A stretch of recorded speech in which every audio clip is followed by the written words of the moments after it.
ایک شخص اپنی روح نکلنے کے بعد جب قبر میں داخل ہوتا ہے، ذرا تصور کریں وہاں اس شخص کا کیا حال ہوگا۔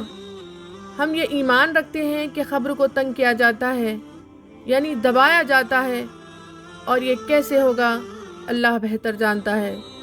لیکن یہ حقیقت ہے کہ کیونکہ اللہ کے رسول محمد صلی اللہ علیہ وسلم نے ہم تمام کو اس کے بارے میں بتایا ہے۔ قبر کی تنگی اور آزمائش کے بارے میں حدیث میں موجود ہے کہ جب بندہ قبر میں اتارا جائے گا تو تھوڑی ہی دیر میں فرشتے آئیں گے اور اسے بٹھا کر سوالات کرنے لگیں گے۔ فرشتے سب سے پہلے پوچھیں گے کہ تمہارا رب کون ہے، اور پوچھیں گے تمہارا نبی کون ہے، تمہارا دین کیا ہے، اور یہ تمام سوالات حقیقت ہے، کوئی اس کو جھٹلا نہیں سکتا۔ لیکن ہم کو یہ بات یاد رکھنی چاہیے کہ ان سوالات کے جوابات صرف زبانی یاد کرنے سے نہیں دیے جا سکتے۔ اگر آپ زندگی میں اللہ پاک کی اطاعت کرتے رہیں گے اور دین پر عمل کرتے رہیں گے تو ان سوالات کا جوابات دینا بہت آسان ہو جائے گا۔ لیکن جو اللہ کی نافرمانی کرتے رہیں گے اور اپنی زندگی میں دین پر عمل نہ کریں گے تو وہ جواب نہیں دے پائیں گے، چاہے وہ کتنی ہی کوشش کر نہ لیں۔ مومن جو اللہ پر ایمان لاتا ہے اور نیک عمل کرتا ہے وہ آسانی سے جواب دے گا اور اسے سکون دیا جائے گا۔ جنت کی ہوا کے جھونکے اس کے لیے خبر میں چھوڑ دیے جائیں گے۔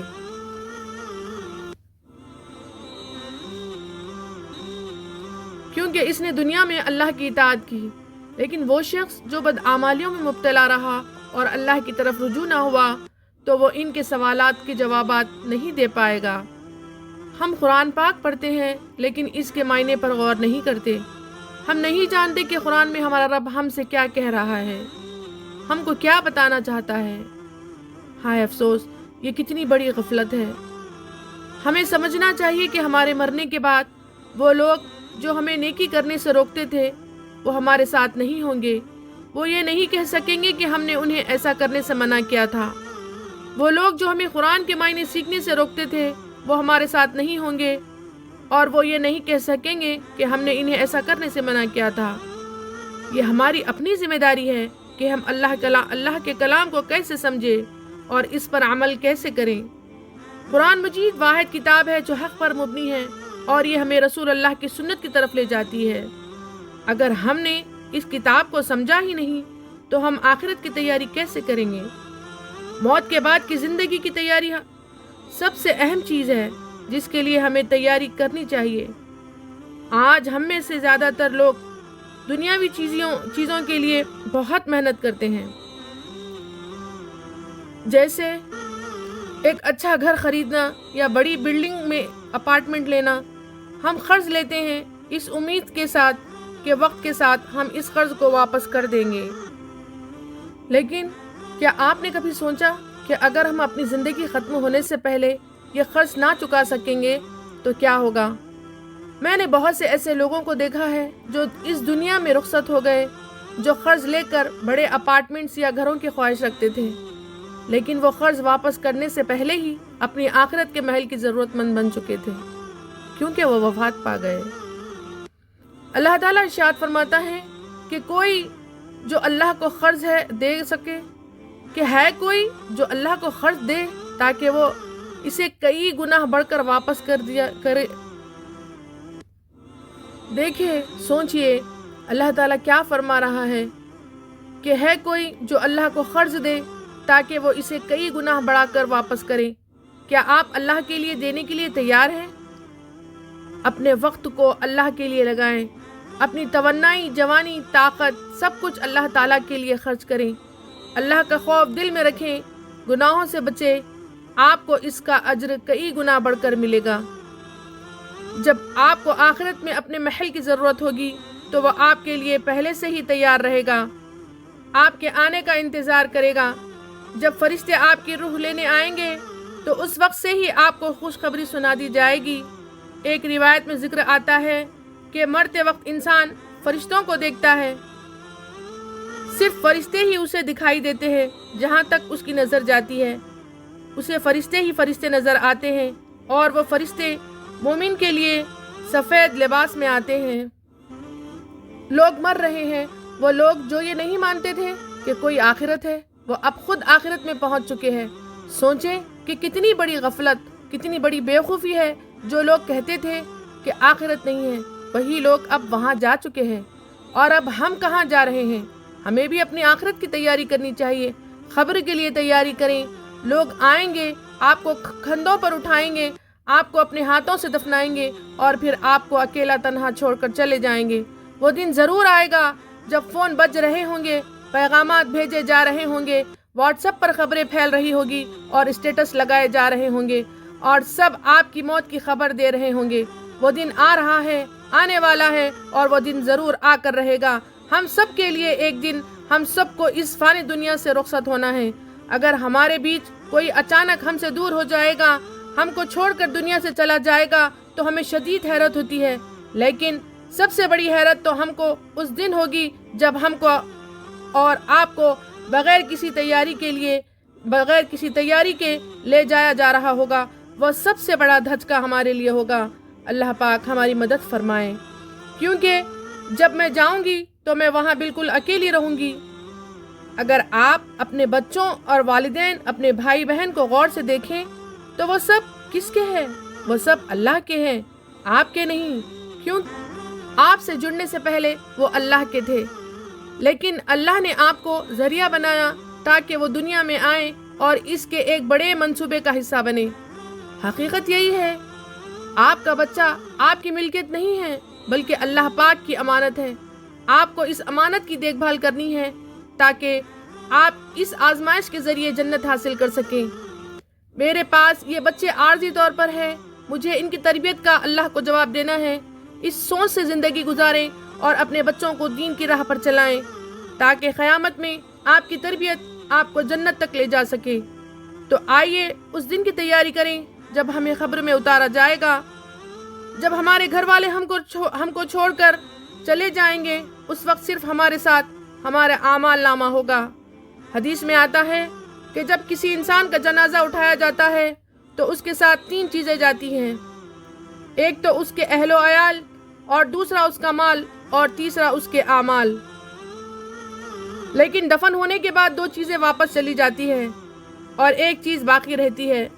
جو چیز واپس چلی جاتی ہے وہ ہے مال اور اہل و عیال، اور جو باقی رہ جاتی ہے وہ ہے اعمال۔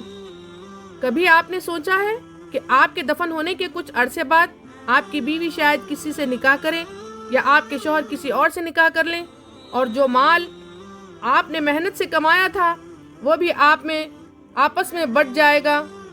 یہ ایک حقیقت ہے، اس کو ہم جھٹلا نہیں سکتے۔ بس آپ کے اعمال آپ کے ساتھ رہتے ہیں، اور وہ مال جو آپ نے دنیا میں بڑی محنتوں سے کمائے، اس مال کے لیے آپ کے بچے اس پر جھگڑنے لگتے ہیں۔ وہ اس مال کے لیے ایک دوسرے سے بات کرنا چھوڑ دیتے ہیں، اور انہوں نے آپ کی دولت کی وجہ سے خاندان کے 20 ٹکڑے کر دیے ہوتے ہیں۔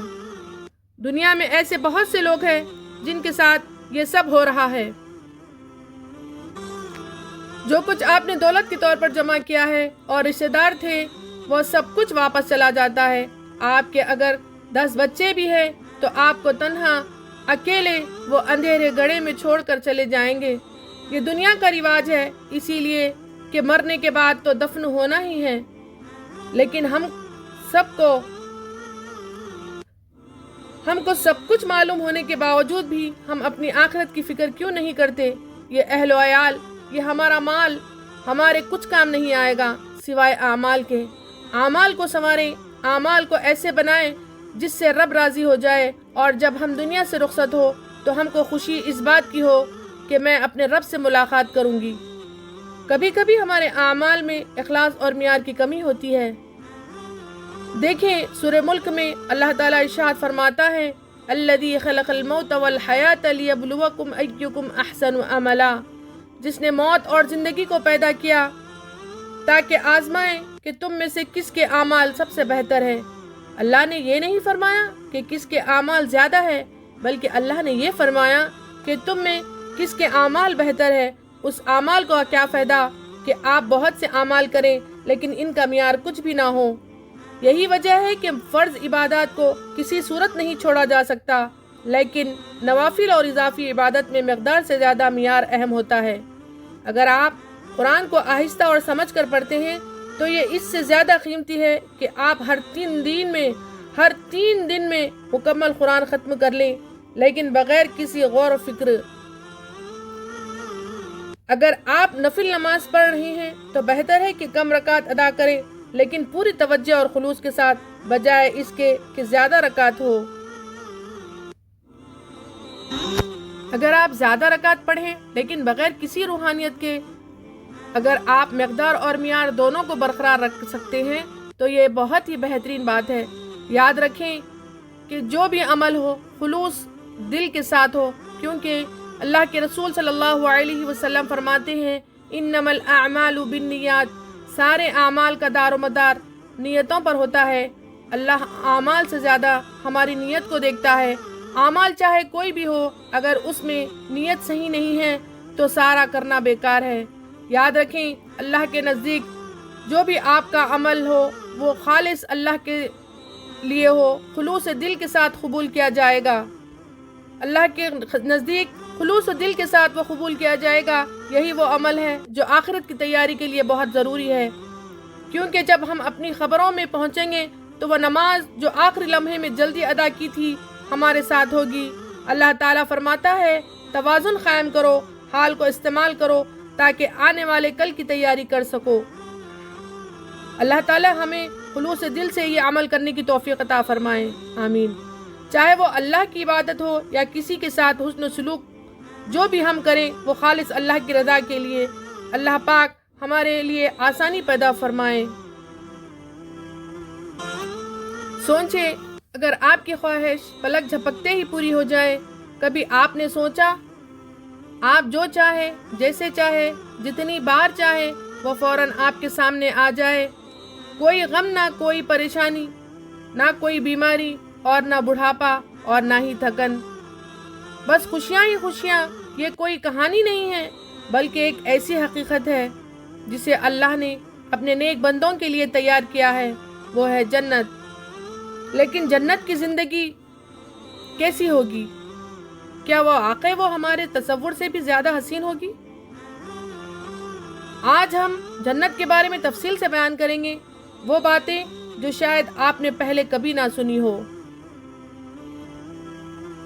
جنت میں داخلے کا پہلا لمحہ کیسا ہوگا؟ قیامت کے دن گزر چکا ہوگا، حساب کتاب مکمل ہو چکے ہوں گے اور کامیاب لوگ جنت کی طرف بڑھ رہے ہوں گے۔ اللہ تعالیٰ ارشاد فرماتے ہیں، اور جو لوگ اپنے رب سے ڈرتے ہیں انہیں مبارکباد دی جائے گی اور جنت کی طرف بڑے ہی اعزاز سے لے جایا جائے گا، یہاں تک کہ لوگ وہاں پہنچیں گے اور سارے جنت کے دروازے کھول دیے جائیں گے تو جنت کے داروغے اور فرشتے کہیں گے سلام ہو تم پر اے جنتی لوگ، تم سب اچھے لوگ تھے، بس ہمیشہ کے لیے یہاں داخل ہو جاؤ، تم کو مبارک ہو یہ جنت اور جنت کے اعلیٰ درجے۔ دنیا میں ہمیں جب کوئی انعام ملتا ہے تو ہماری خوشی کی کوئی حد نہیں ہوتی، تو سوچئے وہ لمحہ کیسا ہوگا جب ہمیں فرشتے بڑے ہی اعزاز سے جنت میں داخل کریں گے اور کہیں گے کہ مبارک ہو، خوش آمدید کہیں گے اور ہمیں مبارکباد دیں گے۔ کیا آپ جانتے ہیں کہ جنت کے دروازے کتنے بڑے ہوں گے؟ آپ صلی اللہ علیہ وسلم نے فرمایا جنت کے دروازے کی چوڑائی اتنی زیادہ ہے کہ ایک دروازے سے دوسری طرف جانے میں ہم کو 40 سال لگ جائیں گے۔ یہ دروازے اتنے وسیع ہوں گے کہ لاکھوں کروڑوں لوگ ایک ساتھ اس دروازے سے داخل ہوں گے، اور قیامت کے دن جب جنت کے دروازے کھولے جائیں گے تو لوگوں کی کثرت کی وجہ سے وہ تمام دروازے بھرے ہوئے ہوں گے۔ کیا ہم وہ خوش نصیبوں میں شامل ہوں گے جو ان دروازوں میں سے گزر رہے ہوں گے؟ دنیا میں لوگ بڑے بڑے گھر اور محلات کے خواب دیکھتے ہیں، لیکن جنت کے محلات ہر کسی کے تصور سے زیادہ حسین ہوں گے۔ حدیث میں آتا ہے کہ جنت کے محل سونے اور چاندی کے اینٹوں سے بنے ہوئے ہوں گے، ان کے درمیان مشک عنبر کی خوشبو بکھری ہوئی ہوگی اور ان کے نیچے نہریں بہہ رہی ہوگی۔ نبی کریم صلی اللہ علیہ وسلم نے ارشاد فرمایا جنت کے محلات ایسے ہوں گے جس میں باہر کا نظارہ اندر کی طرف اور اندر کا نظارہ باہر کی طرف دکھائی دے گا۔ کیا آپ جانتے ہیں کہ جنت میں ہر شخص کو اس کے نیک اعمال کے مطابق محلات دیے جائیں گے۔ ایک حدیث میں آتا ہے کہ جو شخص سورہ اخلاص کو روزانہ کثرت سے پڑھتا ہے، اللہ پاک اس کے لیے جنت میں محلات تعمیر کریں گے۔ جنت کے درخت کتنے بڑے ہوں گے اور کتنے حسین ہوں گے۔ جنت کے درخت عام درختوں کی طرح نہیں ہوں گے، بلکہ ان کی شاخیں سونے جواہرات سے لدی ہوئی ہوگی۔ ہمارے پیارے نبی صلی اللہ علیہ وسلم نے ارشاد فرمایا، جنت میں ایک درخت ایسا ہوگا کہ اگر ایک سوار اس کے سائے میں 100 سال تک بھی سفر کرے تب بھی اس درخت کا سایہ ختم نہیں ہوگا۔ یہ تو صرف جنت کے چند مناظر ہے، اصل حقیقت تو اس سے کئی زیادہ خوبصورت ہے۔ جنت میں لوگ کیسے ہوں گے؟ دنیا میں لوگ بیمار ہو جاتے ہیں، کمزور ہو جاتے ہیں، بوڑھے ہو جاتے ہیں، لیکن جنت میں ایسا کچھ بھی نہیں ہوگا۔ حدیث میں آتا ہے کہ جنت میں جانے والے سب لوگ 33 سال کی عمر کے رہیں گے، نہ وہ بوڑھے ہوں گے، نہ ہی وہ کمزور اور بیمار، اور نہ ہی ان کے چہرے مرجھے ہوئے ہوں گے۔ جنت کے کھانے اور نہریں، جنت میں ہر قسم کا کھانا ہوگا، لیکن سب سے خاص بات یہ ہے کہ جنت میں کھانے کے بعد نہ ہی کوئی حاجت ہوگی اور نہ ہی کوئی وزن بڑھے گا، بس لذت ہی لذت ہوگی۔ قرآن پاک میں اللہ تعالیٰ ارشاد فرماتا ہے، جنت میں دودھ، شراب اور شہد کی نہریں بہے گی جو کہ کبھی خراب نہیں ہوگی۔ نبی کریم صلی اللہ علیہ وسلم نے ارشاد فرمایا، جنت میں ایک ایسا پرندہ ہوگا جس کا گوشت بہت لذیذ ہوگا، اور اس گوشت کو کھانے کی خواہش جنتی کریں گے تو وہ پرندے کا گوشت فوراً اس کے سامنے پیش کر دیا جائے گا۔ لیکن جنت کی سب سے بڑی نعمت جنتیوں کے لیے کیا ہوگی؟ وہ ہے اللہ کا دیدار۔ وہ لمحہ جب جنتی اپنی آنکھوں سے رب العزت کو دیکھیں گے۔ آپ نے فرمایا کہ جب جنتی اللہ رب العزت کو دیکھیں گے تو وہ جنت کے کسی بھی نعمت کو اتنا پسند نہیں کریں گے جتنا اللہ پاک کے دیدار کو۔ یہ وہ لمحہ ہوگا جس کے لیے انبیاء، صحابہ اور اولیاء ساری زندگی دعا کرتے رہے۔ اب سوال یہ ہے کہ یہ عظیم جنت کس کے لیے ہے؟ جنت ان لوگوں کے لیے ہے جو صرف اللہ کی رضا کے لیے اپنی زندگی گزارتے ہیں، نماز قائم کرتے ہیں، سچ بولتے ہیں، کسی کو دھوکہ نہیں دیتے، کسی کی دل آزاری نہیں کرتے، سب کے ساتھ حسن سلوک کرتے ہیں، سود کی لعنت سے پاک ہوتے ہیں اور تقوی اختیار کرتے ہیں۔ آئیے جنت کی طرف بڑھتے ہیں، اپنی زندگی کو ایسا بنائیں کہ جنت ہمارے انتظار میں ہو اور ہم سب اس کے لیے تیار رہیں۔ اللہ پاک ہم تمام کو جنت میں اعلیٰ مقام عطا فرمائیں، آمین۔